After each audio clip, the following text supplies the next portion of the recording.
माँ का श्राद्ध। दीदी याद तो है ना? कल माँ का श्राद्ध है, हमने बड़ी पूजा रखी है उनकी आत्मा की शांति के लिए, इसलिए आपको सपरिवार के साथ आना ही है। रूही अपनी ननद कोमल को फ़ोन पर कहती है। तभी कोमल उसकी भाभी को बोली, मैं नहीं आ सकती, आपको तो पता ही है कि उनको छुट्टी नहीं मिलेगी।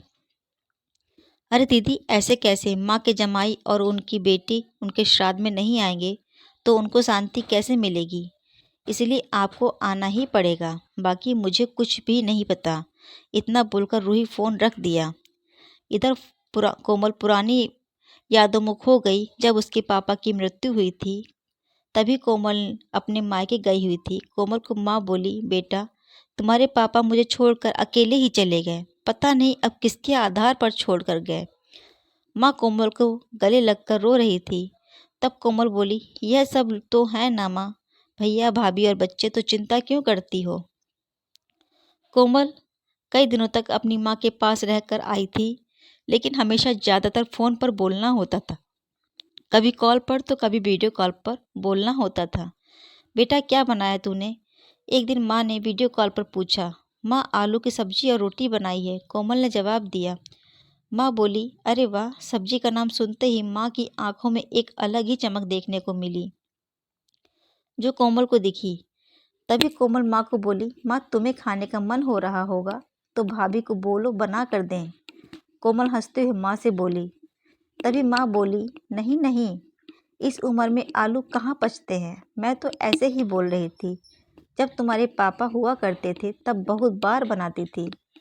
भाभी का तो नाम लेते ही जैसे माँ की आंखों की चमक गायब सी हो गई। माँ ने कॉल रख दिया। माँ को क्या हो गया है, ऐसे क्यों बोल रही थी? वहाँ सब ठीक तो होगा ना? कोमल अपने आप से बातें कर रही थी। ऐसे बहुत बार खाने की बातों पर बातचीत होने पर माँ की आंखों का भाव बदल जाता, लेकिन लेकिन ऐसा क्यों था वो समझ नहीं पाई। लेकिन इसके पीछे का राज उसके समझ में आया जब वह छुट्टियों में 2 दिन के लिए मायके गई थी। एक दिन कोमल माँ के कमरे में माँ के साथ गपशप कर रही थी। तभी दीदी खाना खाने चलो, रूही माँ के कमरे में आकर कोमल को बोली। चलो माँ, तुम भी खाना खा लो, कोमल उठते उठते हुए बोली। अरे दीदी, नहीं नहीं, माँ को क्यों तकलीफ देना, वह यहीं पर ही खाना खा लेंगी, आप चलो, रूही बोली। लेकिन भाभी, लेकिन वेकिन कुछ नहीं दीदी, आप चलो, माँ के घुटनों में दर्द होता है, इसलिए माँ कमरे में ही खाना खाती है, रूही स्पष्ट रूप से बोलती है। तो फिर भाभी, मेरा भी खाना यहीं पर लाओ, हम दोनों साथ में खाना खाएंगे, ऐसे कोमल अपनी भाभी को कहती है। इस पर रूही कुछ नहीं बोल पाई, लेकिन कोमल को साफ तरीके से समझ में आ गया कि रूही को यह सब पसंद नहीं आया। वह चुपचाप वहाँ से निकल गई और थाली में पूरी सब्जी, रायता, अचार लेकर आई और माँ के लिए खिचड़ी। मैं, यह क्या, तुम यह सब नहीं खाने वाली हो क्या?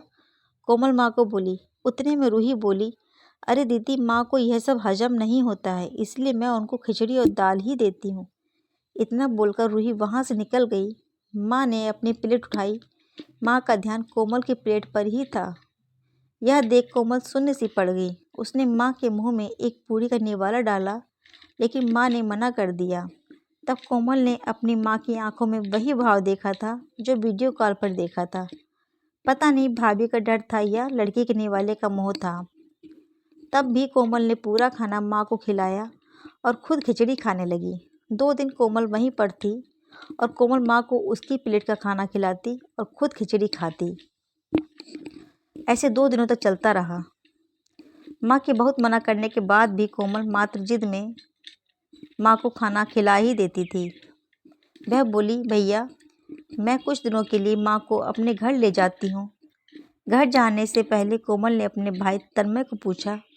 वह बोला, क्या तुम्हारा दिमाग खराब हो गया है? लोग क्या कहेंगे? बेटा माँ को तकलीफ देता होगा, इसलिए माँ अपनी बेटी के घर रहती है। तन्मय गुस्से में बोला, अरे बाबा, सही तो बोल रहा है वह, माँ बेटी के घर जाती है क्या भला? तू आराम से जा अपने घर, मेरी चिंता मत कर, मैं यहाँ खुश हूँ। बेटी की बातें सुनकर माँ बोली। कोमल ने बहुत जिद की, लेकिन माँ बेबस थी। कोमल उदास मन से अपने घर वापस आई। कुछ दिनों बाद खबर आई कि माँ अब नहीं रही। इस खबर ने सब कुछ ख़त्म कर दिया था। कोमल को पता था कि कितनी तकलीफ़ से गुजरती है मेरी माँ, लेकिन माँ को दूसरा लड़का नहीं था बल्कि एक लड़की थी, इसलिए वह कुछ नहीं कर सकती थी। कोमल अकेले ही माँ के श्राद्ध में आई।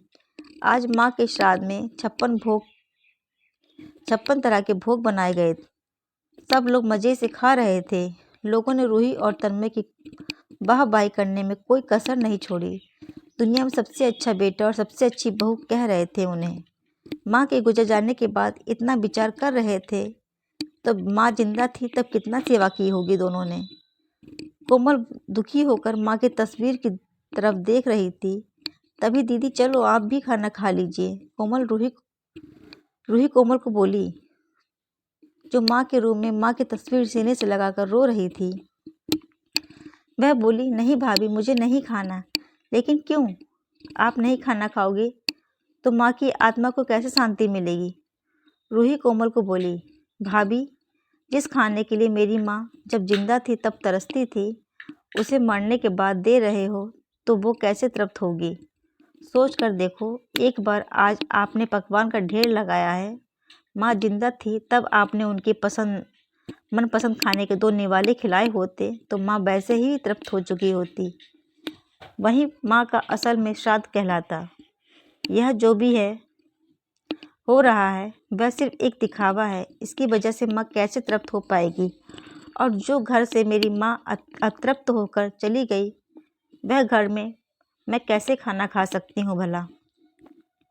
कोमल चिढ़कर रूही से बोली। तभी वहाँ पर तन्मय भी आज गया। भगवान की लाठी में आवाज़ नहीं होती भैया भाभी, जो जब भी किसी पर पड़ती है ना, तब जख्म बहुत गहराई तक और ना भरने वाली होती है।